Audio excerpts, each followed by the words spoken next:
This is Festival Past Stories, a podcast series is told by the people who create and make festivals come to life. You will go behind the stage, kitchen, or studio door to hear the stories of passion and inspiration that started some of the world's most beloved festivals.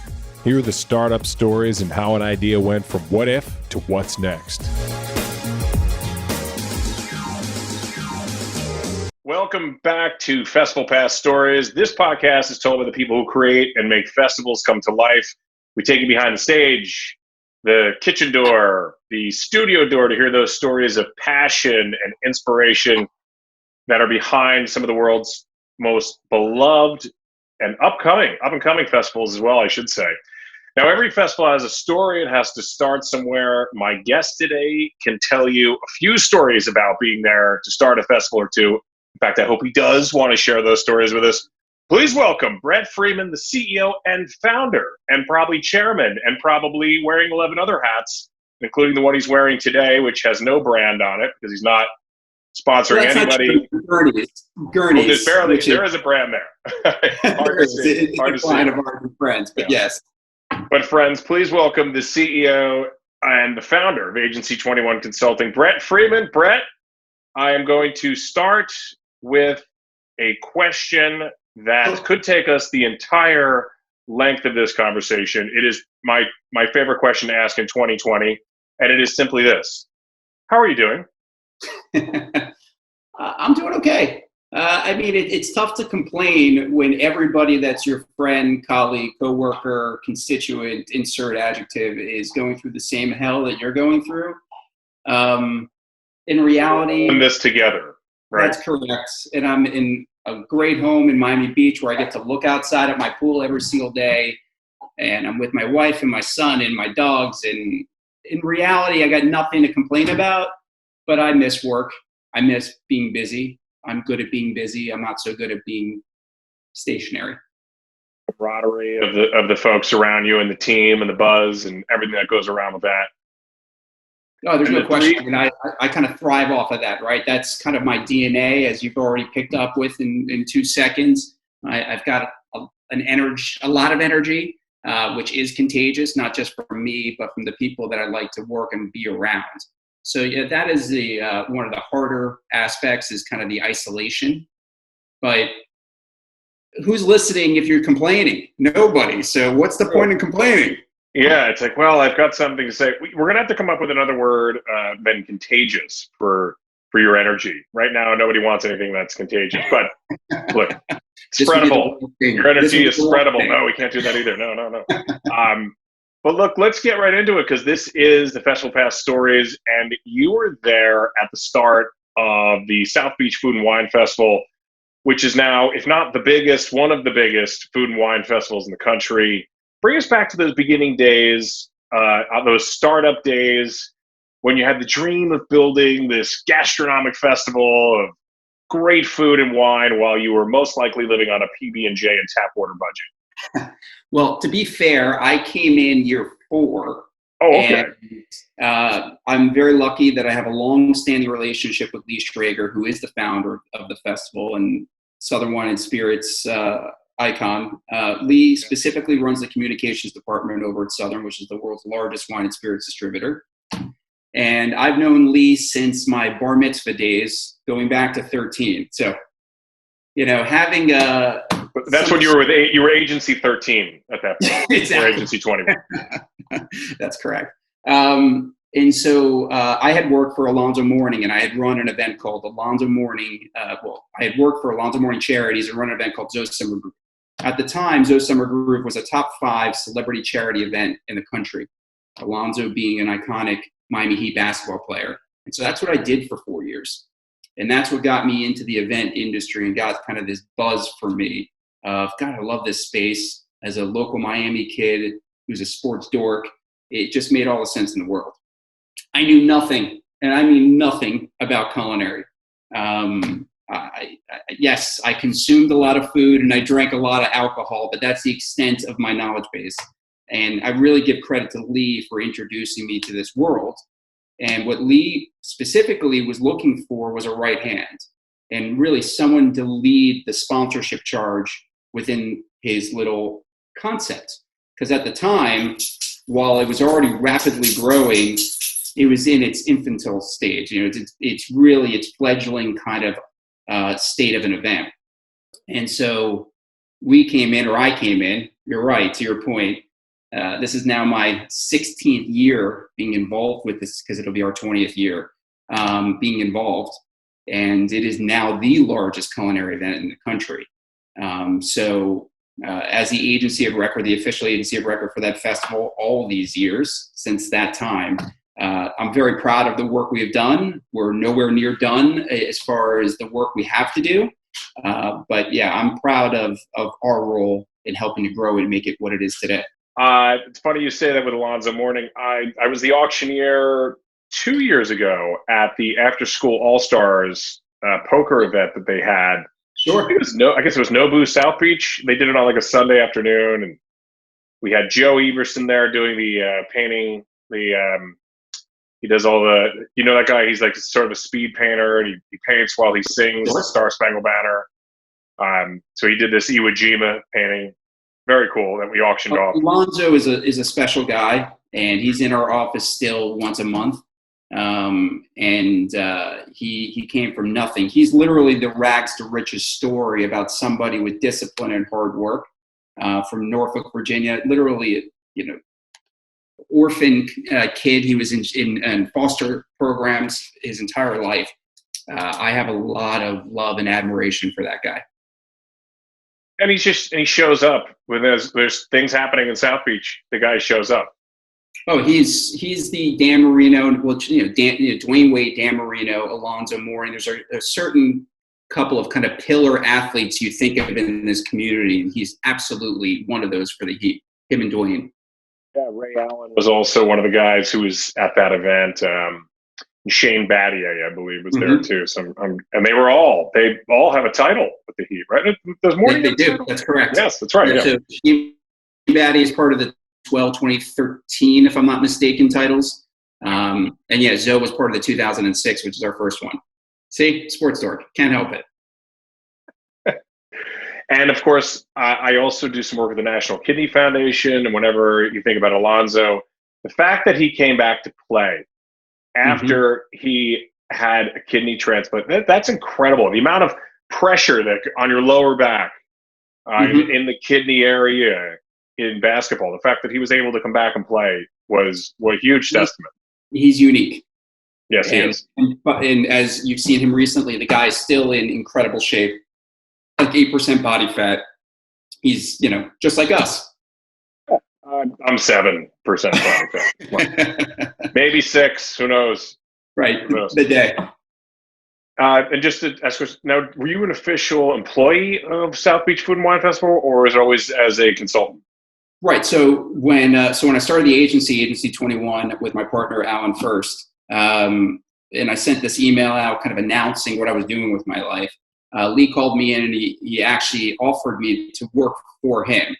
And I said, well, I'm flattered. I want to give this company of ours a go. So why don't you just hire us as a consultant? And that's history from there forward. And we've been his official agency of record ever since. South Beach Food and Wine being a great jumping off point to so many other festivals you were involved with. And one of my favorites that I've been doing some research on here is Cochon 555. Now, from my limited French, or at least what Google tells me, I believe that means the pig, or le pig. I heard a quote in the promotions for Cochon 555. It says, "We're changing the way we look at food." Now, when we're talking about the pig and animals, are we talking about the relationship with the kind of food we eat? Are we talking about the respect for the animals that we consume, and how they are raised, and how they're killed and processed? What exactly does that mean? It's all the above. I mean, you actually addressed everything. So to be fair, Brady Lowe is the founder of Cochon 555. We acquired the assets from Brady technically 4 years ago, and have been running it both as a partnership, ownership, equity stake, and as the agency of record for the last 3 years. Cochon 555 is just that, right? It's 5 winemakers, 5 mixologists, and 5 heritage breed pork. and 5 great chefs. So the answer is, it is all about promoting heritage breed pigs, which are rapidly declining throughout this country, just like local farming. So the message, or at least the old message from 11 years ago, was to promote sustainability, was to promote local. And that is the focus of this event. And it's also about community. That's a huge part that I think that it would be missed if I didn't point that out. The tour goes anywhere from 14 to 16 cities every single year. And we have a massive kind of bring it together grand Cochon competition where the chefs from all the winners of the surrounding cities, which could be 10, 12 cities for Cochon versus the heritage events we also do, come together for one winner. It's a great localized event. 600, 700, upwards of 1,000 people come to the event as far as a consumer basis. We also bring in an additional 8 to 10 restaurants that each specialize in different cuisines. And it's all about sustainable cuisines. So whether it's a cheesemonger, whether it's your cow protein, we actually have started bringing in vegetarian and vegan options as well to diversify. But the message is simple. The vegans and fans of heritage pork are sharing a same table or a similar table together? Well, in the same space. So you're right? There is this kind of convergence of our worlds, right? I can just even speak for myself. I stopped eating red meat almost 8 months ago. Imagine in my world not eating red meat. But that's a personal. You're down to 8. That's why you're down to 7% body fat. But that's a personal decision I'm making for my own health, and I have other reasons why I made that decision, primarily the environment. But the reality is, people love food, and that's what's amazing about the space that we're both in, is that people love being exposed to food. As I always say, what's great about the space that we're in is that nobody gets alienated by it. And what do I mean by that? Well, some people are golfers, some people like tennis, some people love football, right? And as we've already learned, I'm a huge sports dork. But not everybody loves each one of those things. So with food and liquids, and I mean by liquids being wine, whiskey, vodka, insert word, everybody has an affinity in some form or fashion. So if you try to reach each person and identify or target what is interesting to them, then they're all interested. And there's also this kind of common denominator, which is that people like being around other people and they like being entertained. So that's what we try to do. Do that stuff again. Being around people, being entertained. That sounds like a lot of fun. So now I know the promos that I saw were shot a year ago, but you're talking about sustainable eating, what that means to the local economy. And I was just thinking that, after this pandemic is in the rear view, maybe you could have a small local business, small farms, bringing cities back to life, festival. Then I was like, wait a minute. That's what Cochon 555 is doing right now. So you guys are kind of ahead of the time. Again, if you look at the portfolio of events that we have, we're the largest culinary event agency in the entire country. And we specifically try to have a little bit of this and a little bit of that. Our goal is literally much like, and I give Lee credit again, South Beach Wine and Food, is to have an event for everybody. So you don't alienate anyone. If you're a vegan, if you're a vegetarian, if you love barbecue, if you love burgers, if you love Italian, if you love salads, if you like yoga and bellinis, the answer is target them all. Just have a different vertical for each one. And so Cochon certainly fills a very specific category, right? It fulfills the category of sustainability. It's a great message. It's all about giving money back to local farmers, including the farmers in the process. The nose to tail component, minus the graphic element of it, but the nose to tail is about eliminating waste and how to create high-end gourmet food with the entire pig, so nothing is wasted again. So that's the point of Cochon, and it's all done in a very high-end, elegant way with top-notch spirits and top-notch wine. It's got 5 local soms that participate, so just think about the high-end level of the wine that's there, our spirits partners, so on and so forth. So it's a very specific targeted audience that participates in that. Maybe there could be, when you're bringing all these worlds of food together, perhaps one day, could there possibly ever be a kosher Cochon, or is that Maybe those are two that'll they will never be in the same room. Perhaps. If you saw my neighborhood, I just need to get a rabbi from next door. So it's a piece of cake. Yeah, we can all come together. This is the way of the world going forward. Excellent. Well, you talked about great whiskeys, great spirits. So let's move on to the whiskeys of the world. What separates whiskeys of the world from something like, there was a big one in Brooklyn last year, and then there's, of course, Whiskey Advocate magazine, part of the M. Shankin group. They've got those grand tastings they do. What separates you guys from them? Well, truthfully, there's room for everybody. That's how I look at events. And so we actually own two different whiskey properties, Whiskey Extravaganza and Whiskeys of the World. Okay. And we kind of just did a quick analysis and said, we're competing with ourselves. Let's just merge them. Let's eliminate one more whiskey event, to your point, so that there's less clutter. And let's just focus on the crown jewel of the two then, which was Whiskeys of the World, which has been going on for a long time. Douglas, my partner, started this almost 15 years ago. It is a medal kind of ranking competition. It is not just about bourbons or ryes or scotches or Irish whiskey. It's about the genre and trying to expose people on there's intimate kind of connoisseur classes, and then your traditional walk around tasting where you can be exposed to several hundred different whiskeys all within one room. And as a whiskey dork, I kind of love those events. Whiskey and sports dork come together, and it makes that'll be the new festival. Sprinkling some wine and travel, and that's me. Whiskey, wine, sports, travel. It all takes place on a private jet with athletes. That'll bring all the worlds together. So on that note, since we can't do any of that stuff now, food and spirits, as we've been talking about, they're the great connector, the common ground that brings us together. I'm at a house for the next 2 months. We've got this great backyard with tables for eating and for fire pit. And I'm like, we could do the fire pit. We could have two people over here separated and so on. But we can't all really come together around that table, so to speak. So how can we connect over food and wine?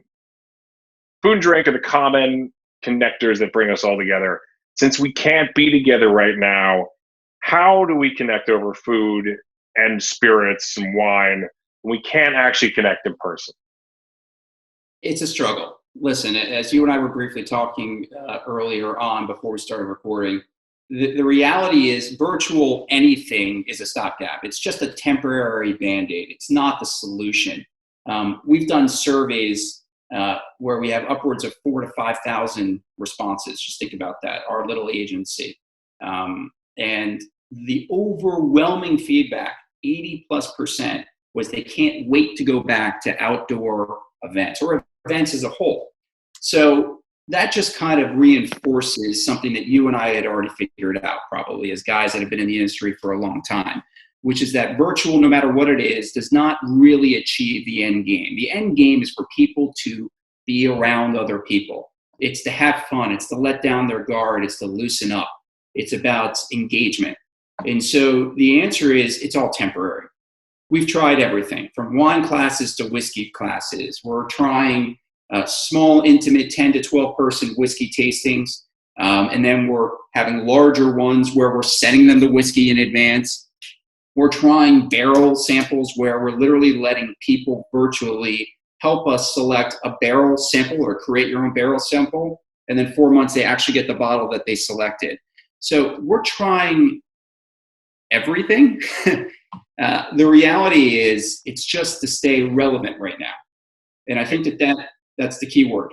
You're playing quarantine bingo at home and you have stay relevant. You've just won a special prize. 80% of the people that you surveyed in an internal survey of people in your list said they can't wait to get back to live in-person events. Who are these other 20%? And have you just eliminated them from your list? Get rid of them. What are they doing? Well, I think that to be fair, I think that 20% are probably people who aren't going to leave their house until there's a vaccine or proper treatment. Yeah. I agree. So if you think about it, I don't know how old your parents are, but my parents are in their 70s and they're not going anywhere. I mean, I saw them today 20 feet away. and they're not going anywhere until there's a vaccine or proper treatment. So that's that audience.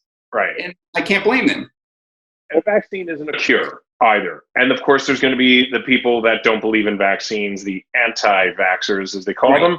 And I'm sure that's in that 20%. There's some people in there that are like, I've heard people today say, if there was a vaccine today, I wouldn't take it, or I wouldn't be part of that first group of people, even after a couple of tests. And I think some of that might be people that maybe try and have children or something like that. And they're like, if this is going to mess up anything for future generations, I don't want to be a part of it. I'll be part of the second wave. So if people are thinking like that they want to be part of the second wave, that we could be in this for an even longer time than we think. Listen, it's just like early adopters, right? There's a certain level of people that no matter what are willing to try it. Yeah. I know I would. Give me the damn vaccine, right? I'm not afraid. I'm someone who takes incredible care about what I eat, how much I exercise. I'm kind of in the camp of, I'm not in my own head as far as fear. But there's plenty of people that are, and there's plenty of people that have underlying conditions or other factors, and I understand why they would be afraid. So that's the inherent problem with our industry. And unfortunately, not to get political, with a lack of leadership. So when you don't have leadership at the highest level, you're really pushing it down to the state level. You've got 50 individual people making individual decisions, and then you push that even further to the county level. It's just nobody knows what to do. I won't get political either, and I have no idea who you're talking about at the very, very top. I can't even think of one person who that is. But let's just play a game called this person could have done this, but didn't. If this person months ago wasn't throwing out tweets saying, liberate Michigan, liberate Minnesota, and if this person was saying, folks, wear a mask if you have respect for anybody. In fact, if that person wanted to, he could wear a mask that he or she, I should say, because we're not going to say who specifically who this is, but he or she could wear a mask that has his signature slogan on it. And it's free advertising, and he wears it on the hat, so he or she could do that and get free advertising for a potential, if they're running again for election campaign. But instead of doing that, it's been messages that are tearing the country in half. People who say this is a hoax, people who say this is overblown, people who look at the stats and say more people die of the flu. This is not the flu. It's not any of that. This is a thing that we have never seen. I was talking to a guy who owns a bunch of venues in Austin, Texas, on one of our Festival Pass stories. And I said, have you seen anything to disrupt? And of course, that's another pandemic, quarantine buzzword, disrupt. But have you seen anything economically, 9/11 or so on, that has disrupted your business as much as this? And he said, I wasn't alive for it, but I would say World War II, right? Everything came to a halt. Right. And we dealt with it, and we came together as a nation. And and I thought for a second we were, and then it was this guy or woman, whoever this person is at the very, very top, who will remain nameless, was only thinking of him or herself and thinking about how, oh my God, this is going to affect the economy. We could go into a tailspin. It's all about the economy and my re-election. So I'm going to go against the grain. I'm not going to listen to the experts. It's a person who said he or she knew more about war and strategy than the generals. So of course this person's going to come out and say, I think more. This person may have even said that while touring the CDC. I mean, trust me, clearly our political views are very aligned. It's disheartening as a very proud American, and July 4th has always been my favorite holiday. And I'll be the first one to tell you I did not celebrate it this past July 4th. I have that feeling, did it? It did not. I just am disgusted with where this country is.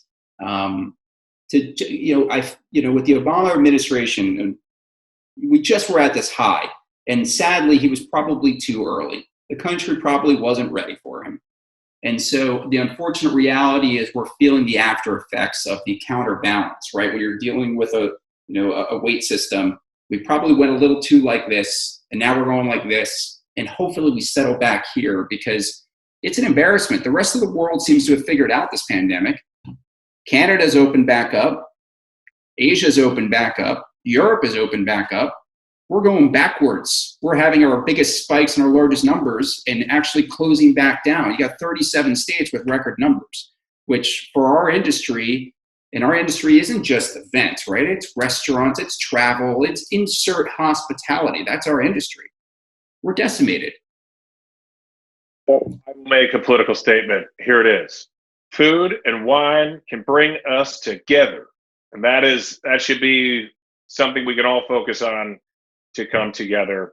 And for those 80% of people that do want to get back together, what are the very best elements of a festival that makes one of these festivals a lock in the calendar, must see event for those 80% of those people that are dying to get back there, that every year they say, I have to go to Sobe Wine and Food. I've got to go to Koshan, or I've got to go to Coachella, or whatever. But right. What do you think if there were 5 basic elements or 5 main elements that bring people together, and maybe there aren't 5, but there's something that's very common that takes certain festivals to a next level where they sell out, they're the must-see attended events, and you're a part of some of those. Well, and I think the first driving factor always is location is a huge variable, right? So South Beach Wine and Food, part of the reason it's so damn successful is because it's in Miami Beach in February. So the reality, and maybe that's 2 of the 5 points, who the hell doesn't want to be there, right? It's location and location within the location.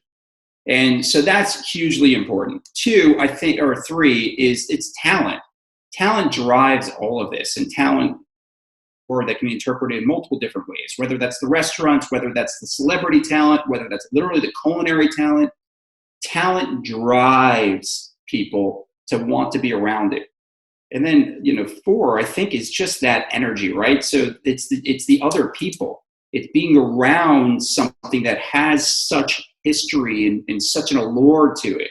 So when you say South Beach Wine and Food, you've got 20 years of history. So sustainability or duration, that's a factor to people. Hey, this thing's been around for so long. Why, right? It's clearly successful. If it weren't successful, it wouldn't be around. So there's a factor. And then you hear numbers like 65,000 people come to an event like that. And you go, what am I missing out on? I want to be there. So I think that it's all of those elements and then the verse within it, not just within the people who come, but the types of events.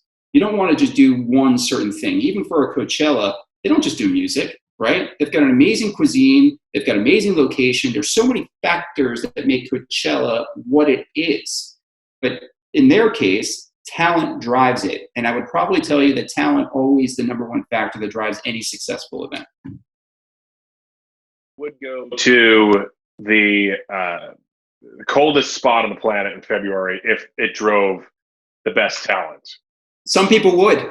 I wouldn't, but I'm spoiled. I mean, you want to find me at an event, I'm usually outside. Location. I've heard that. I've heard that's a thing in your business and other businesses as well.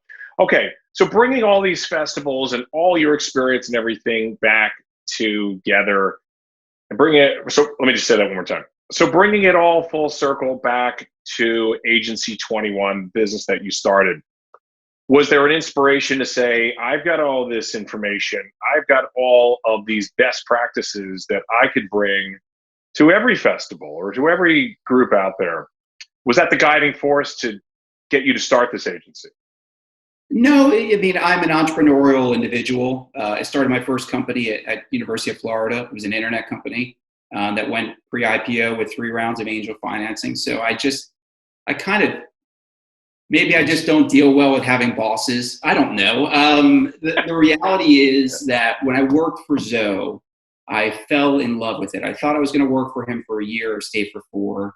And I learned all of the intricacies of event production and execution and how to sell in corporate partners. I really learned that, and applied kind of this sports knowledge to this and how to then replicate it into culinary.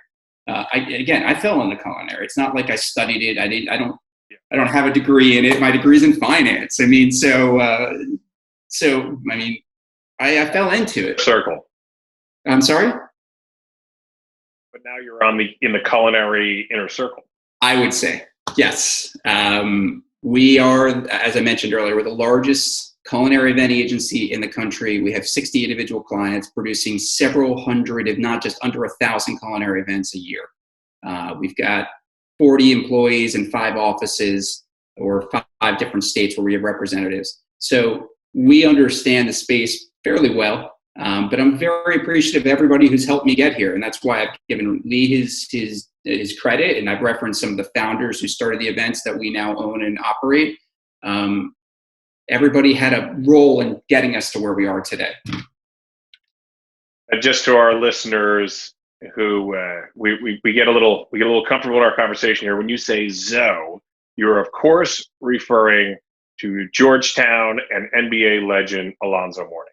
That's correct. Alonzo Mourning, Miami Heat great, Hall of Famer, who is where I cut my teeth, so to speak, learning from. We're on the topic of universities and sports. You are a proud Florida Gator, as you just said. I'm sure the alumni is calling on the other line right now for a donation. But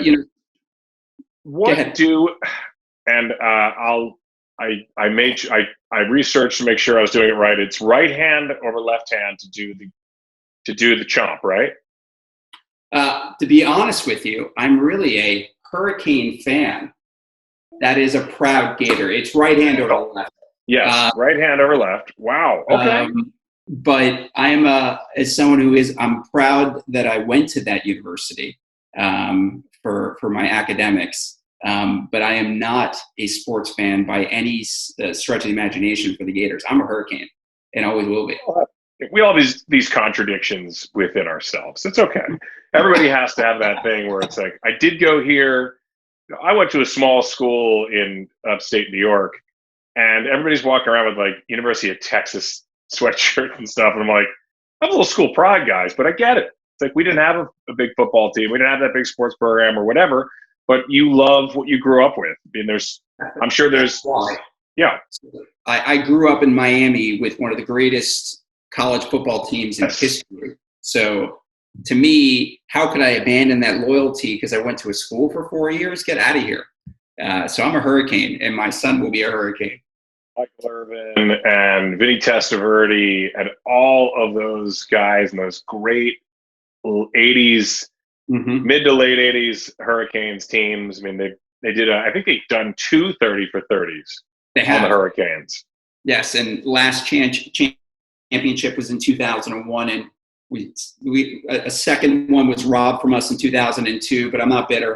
And hopefully we're coming back. I mean, as a proud university that has 5 championships, yes. So here comes the big question. If we don't have college football this fall, are we going to be staring into a Zoom and going to virtual wine and food festivals? And will you help us get through this tough moment? Because it's already been tough this year. But if we're not going to have college football and we're not going to have the NFL, what will America do? It's, it's a quandary that I don't know if I have the answer, because truthfully, if you had asked me that question 2 weeks ago, I would have given you a much rosier answer than today. One, I do not believe we're going to have college football in 2020. I think we'll have college football. It's 6 weeks away. It's 6. Right? I can't see it happen. 23 Clemson, student athletes come down with COVID. It shuts it down. So as soon as one athlete makes the mistake of actually getting a virus that is part of a global pandemic, the whole program gets shut down. So that's why I'm fascinated, I guess, to see what happens with the NBA starting up in the next 2 weeks, 3 weeks, and NHL, and then, of course, baseball, because I just can't see it being anything but a disaster. I really don't think that baseball is ever going to start, and I think the other sports will follow, and they're all just going to say, if we start and then have to stop again, isn't that worse than starting in the first place? We'll deal with it. We're Americans. We're resilient. As you said, regardless of what's going on in the world, in the country, we are a very proud country, and We'll get through this again because we're all in this together. All right. So on that note, let's go into an area of Festival Pass stories that I like to call COVID confidential. I went on your website and it looks like everybody has a bit of personality for their picture. There's somebody with ping pong paddles, there's somebody with a glass of wine. Everybody at your agency should have a glass of wine in their hand, I think, because that's so much of your business. But your picture stands out because you're pulling your hair out. And I have to know, was this shot pre-pandemic or was this morning?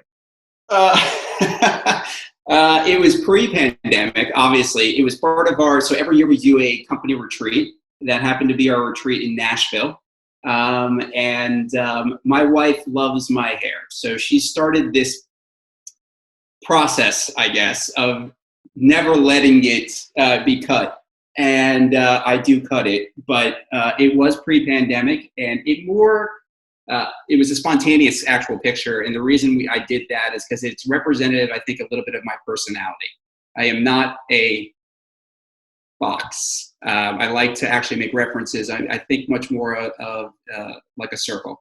And I think that when you're in the space that we're in, you can never pigeonhole one thinking, one way of doing anything, or one idea. I think you have to be open-minded and you have to be a little crazy. And so I'm very open that I'm probably all the above. You saw sustainable food festivals as the way of the future, and then you saw 2020 happening just by looking at that picture of you pulling your hair out. I got to hear a prediction for 2021, and I'm going to buy some stock based on what you say here. Even though we know past performance is not indicative of future results, I understand that, but I got to hear a good prediction about 2021. I'm very bullish on 2021. We have spoken to hundreds of people within the industry, if not a larger number than that. I regularly speak to everybody that I respect, specifically in the culinary space, from PR to chefs to existing clients. I am very, very optimistic for 2021, primarily because I do believe that we are in the greatest country in the world and that a cure and proper treatment will come about within the next several months. I think 2020 is dead, sadly. I think that every redeployment that you and I do is just to stay relevant and to stay busy. But I think that all focus and attention should be on next year, where I am very optimistic on what it's going to bring for all of us. I love it. All right, hold on. I got to talk to my financial advisor. Buy everything, not now. No, buy. Yes, buy it all. Buy futures. Buy it all. The stock market does not agree with me because the stock market seems to think 2020 is great. I mean, nothing's wrong. Well, I think one of the things that person, he or she at the very top, has blinded a lot of Americans with is that the stock market is not the economy. The stock market is much different, because you look at some of these stocks and you're like, I guess Hertz Rent-A-Car would be one of them, right? It's like they issued more shares, stock going through the roof, and people are like, what's going on? And it's day traders and people like that are taking these bets, and they might all dump it one day. And that's very legal for them to do, but they're running it up, and like those old pump and dump firms used to do, but they can do it legally because they're not out there selling securities, they're buying them. So it's interesting. Listen, I've been studying finance my entire life. I have a master's in it, and I can just tell you that this is all manipulation by the Fed. They're literally just printing money and putting it into the money supply. And the harsh reality is that Joe Common American is not even in the market. So it is not representative of the actual economy, and every restaurant that's closed and every hotel that's closed and every event guy like you and I who haven't gotten paychecks in months. It's just a fabrication, and just as quickly as it can go up, it can go down. And if you look at the real metrics behind these companies, none of this makes any sense because their numbers are terrible. So it can post about a NASDAQ all-time high all they want. It is not actual reality that any of us are living in.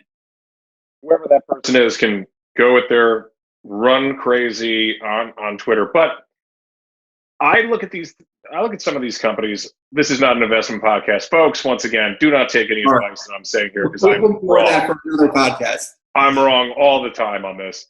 But companies like Delta Airlines, at the fundamentals, they are still Delta Airlines that used to trade at $62 a share. So when do you jump in? Who knows? I'm not going to make a prediction of that, but you are bullish on 2021. I'm going to take that positive note away from this. So on 2021 and on your bullish note, I am sure that in your consulting business, clients, they must be leaning on you now. Your phone must be ringing off the hook with them saying, what should we do? We hear you're bullish on 2021. We're listening to Festival Pass stories, and you said you're bullish on 2021, but I imagine they're calling you and they're leaning on you for advice more than ever. Incessantly. And that's part of what we're here for, right? Whether they're paying us today or punting to next year, whatever it is, they're our clients and they're our friends. And as a theme that you and I keep saying, we're all in this together. I can't even underestimate how many people I've spoken to. And the answer is, I'm just as honest as I can be based on the information I have today. And as I started off by saying, 2 weeks ago, I would have given you a much rosier picture of what I even thought the back half Q4 was going to look like in 2020. I no longer feel that bullish, although it is kind of demographic to demographic. Certain states may be able to pull off certain things. Like our plan is still to do New York Wine and Food, which is in October, i.e. Q4. So, and I'm feeling pretty optimistic today about that. I'm still relatively optimistic about some events we may be doing in Texas, although if this continues the path that it's going down, I'll become less and less optimistic. And so that is literally what I tell clients, whatever honesty there is. So whatever they're reading is the same information I'm reading, and I'm not distorting it for my own personal gain. I'm giving them my own opinion that is the best opinion for our collective success. I agree with that. And as we were saying earlier, there's not one thing that fits everybody. I've been saying to other auctioneers, like your friend, I haven't met Billy Harris yet, but people like that.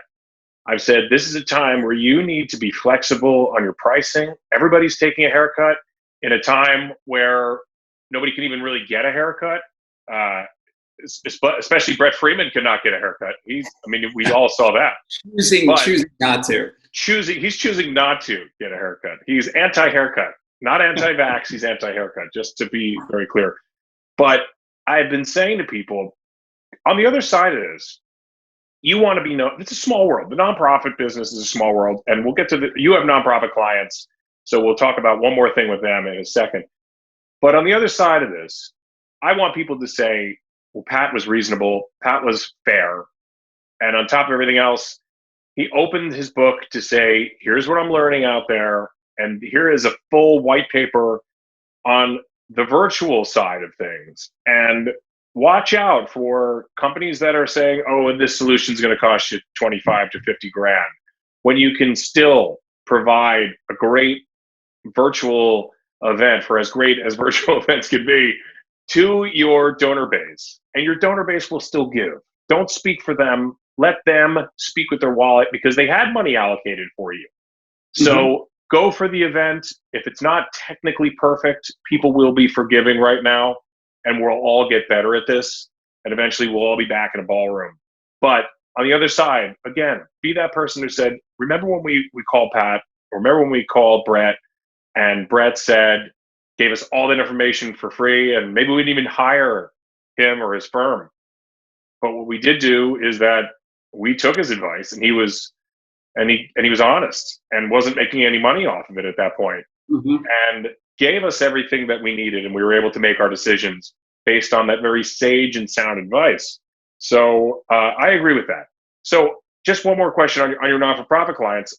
We talked about these virtual events being a stopgap, but have you been an advocate for them with this? Are you saying, you've got a hole in your budget that you weren't expecting, and now when you reopen your doors and so on, even for your office, things are going to change, and you're going to have new expenses on cleaning and putting, maybe you're going to have to take some more real estate to spread out the desks a little bit more and so on. So fundraisers, are you being an advocate for them, or are you just telling them to punch? Absolutely. No. So we have 80% of our clients in some form or fashion are a nonprofit organization. Even South Beach in New York Wine and Food Festivals, they're nonprofits benefiting FIU. Florida International University, and share a strength in the food bank in New York. It's absolutely pivotal to continue to support the charities that you're personally interested. My mom is diabetic. I care about diabetes causes. I'm incredibly philanthropic in general across the board. And we made the decision to continue to fund every single one of the organizations the same amount of money that we gave last year, this year. Nobody's hurting, we're our space. Nobody's hurting more than us in our space right now. But the reality is those people rely on those funds. And so I think that it's a two-pronged answer. One, I think that if you're a donor, you need to be even more aggressive in your solicitation and outreach to your donor base. And you need to really, this is the salesman in me, really pull at the heartstrings, because the food bank, people need you more than ever. They really do. Any of these causes, homeless organizations, which is a personal passion of mine, they need you more than ever. So why would you stop supporting something that you cared about when times were good? When times are bad, they need you more now. So that would be my personal approach to that. And as far as our clients, listen, you and I have a responsibility to be honest. That's what comes with the big boss man title. And that's to be fair and honest and direct and available. And so whether we're getting paid today or paid tomorrow, I take that responsibility very seriously.